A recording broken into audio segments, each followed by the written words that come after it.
Chaos et autres contes de Marc-Édouard Naples. Lecture et mise en son, Bastien Montes. Générique, Thelonious Monk.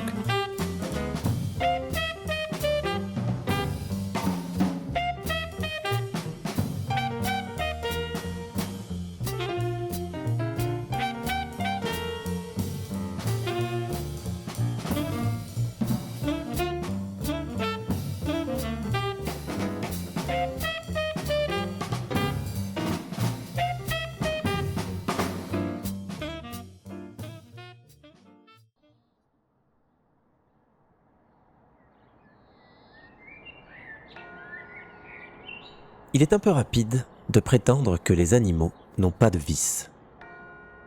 Les philosophes ont, à juste titre, démontré que le tigre n'est pas inhumain quand il s'attaque à la gazelle. Non, mais quand il s'attaque à l'homme. N'est-il pas, sinon inhumain, inanimal ? Ne sort-il pas de sa condition même d'animal génétiquement conçu pour tuer sans ce que nous appelons cruauté ?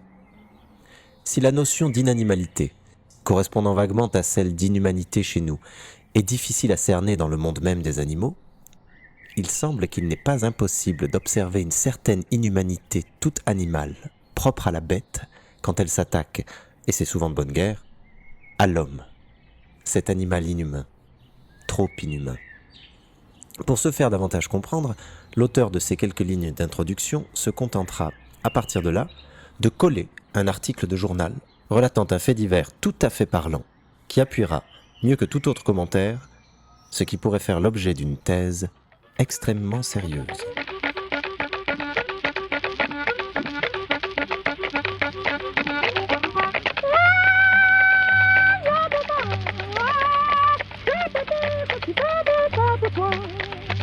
L'alligator est inhumain.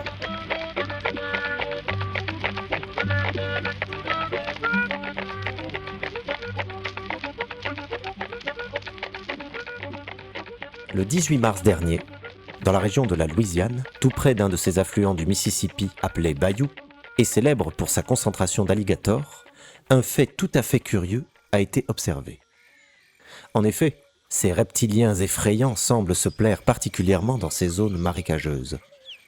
Les draperies de barbe espagnole qui ornent les cyprières noyées sont propices aux promenades énigmatiques de ceux qu'on nomme là-bas les poutres échouées. Ils évoluent hypocritement dans les eaux vaseuses, glissant sur des tapis de jacinthe d'eau, mêlant leur cuir verdâtre aux fleurs les plus violettes. Il n'est pas rare que les habitants des petits villages installés sur les rives d'un bayou soient réveillés en pleine nuit par le cri de l'alligator mâle, dont la sonorité inquiétante est difficile à expliquer à ceux qui ne l'ont jamais entendu. Les gens vivant à proximité des marais se sont plaints d'en trouver le matin, dans leur maison. Et certains ont laissé à l'animal, en souvenir de ces rencontres inopportunes, un bras ou un pied. Un jeune garçon qui pêchait tranquillement au bord de la rivière eut la jambe arrachée par un de ces maudits reptiliens. On affirme même qu'un dimanche, en pleine messe, 3 alligators affamés firent leur entrée et avec une rapidité que les personnes peu versées dans l'étude du comportement animal ne soupçonnent jamais, s'élancèrent sur l'autel et dévorèrent le prêtre qui s'apprêtait à communier.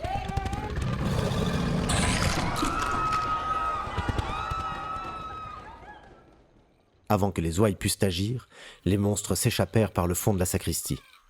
Le curé, réduit positivement en bouillie, laissa une image pénible parmi les villageois.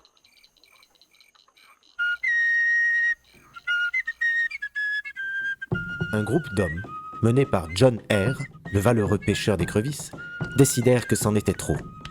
Depuis plusieurs semaines, John Eyre ne pensait plus qu'à venger les amputés et décédés de son village. Comme halluciné par cette seule obsession, il embarqua 6 hommes sur un canot qui longea le bayou jusqu'au marécage estimé le plus pullulent.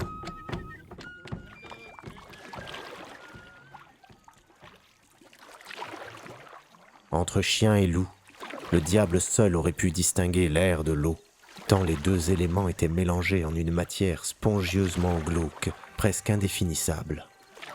Dans le bois inondé, la barque de John Eyre faisait irrépressiblement songer à celle de Dante traversant le Styx.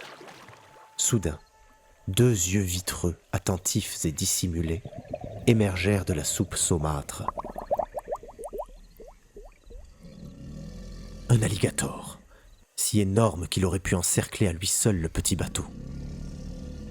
Emporté par un sentiment grandiose, John Eyre empoigna son fusil et, sans viser vraiment, tira presque au hasard sur son ennemi juré.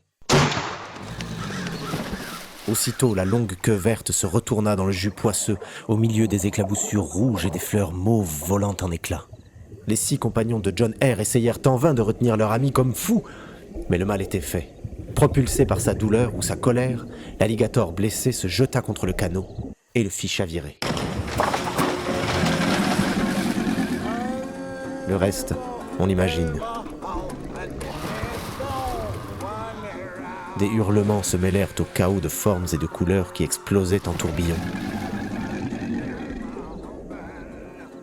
Un seul homme, Jim S., excellent nageur, échappa aux dévoreurs furieux et regagna la rive opposée du bayou.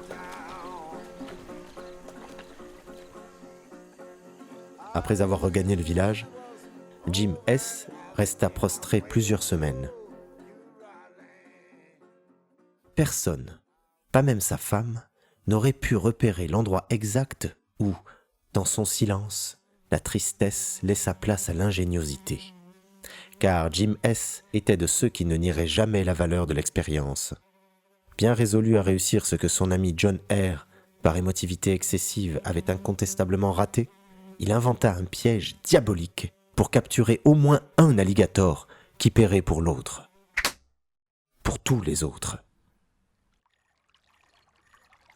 On le vit bientôt installer, plutôt intelligemment, sa machine de guerre au bord du bayou, et non pas dans une de ces galeries ombreuses et luxuriantes où la lutte devenait inégale.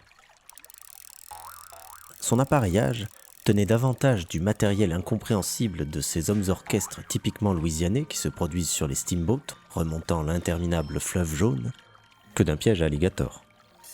Seuls les déchets de viande de boucherie installés au milieu de cet assemblage hétéroclite de fer et de cuivre baroque indiquaient par leur fonction d'appât que le but était de tuer et non de produire des sons plus ou moins harmonieux.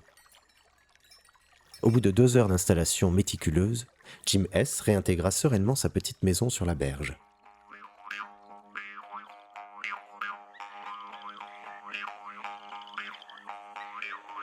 Le lendemain, le piège ne donna rien. Le surlendemain non plus. Pas plus les 2 jours suivants. Jim S. ne se découragea pas, car il savait qu'il allait être récompensé bientôt. En effet, c'est la fameuse matinée du 18 mars qui offrit, il n'y a pas d'autre mot, aux courageux Américains la consécration de ses efforts.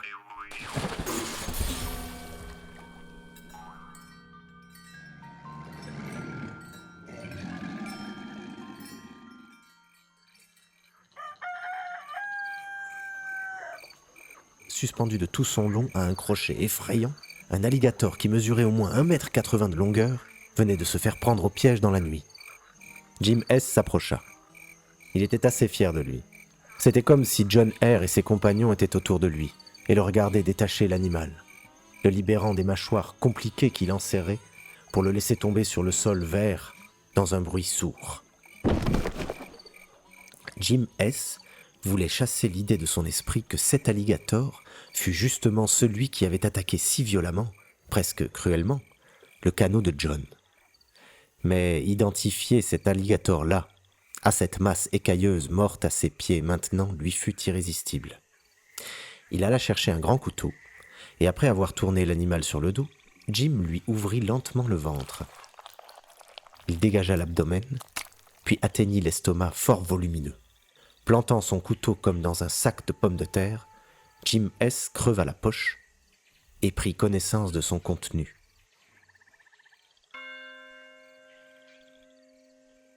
L'effroi ne pouvait pas être à son comble parce qu'il l'avait déjà dépassé. Comme dans une église, un rayon de soleil vient à point nommé éclairer à travers un vitrail l'hostie que l'officiant élève à l'instant eucharistique. Une clarté surnaturelle illumina soudain le ventre du raide alligator. À l'intérieur, relativement propre et nettement sectionné par une denture experte, 6 appareils génitaux complets, verges et testicules, étaient amoncelés comme le butin de quelque sultan ottoman impitoyable.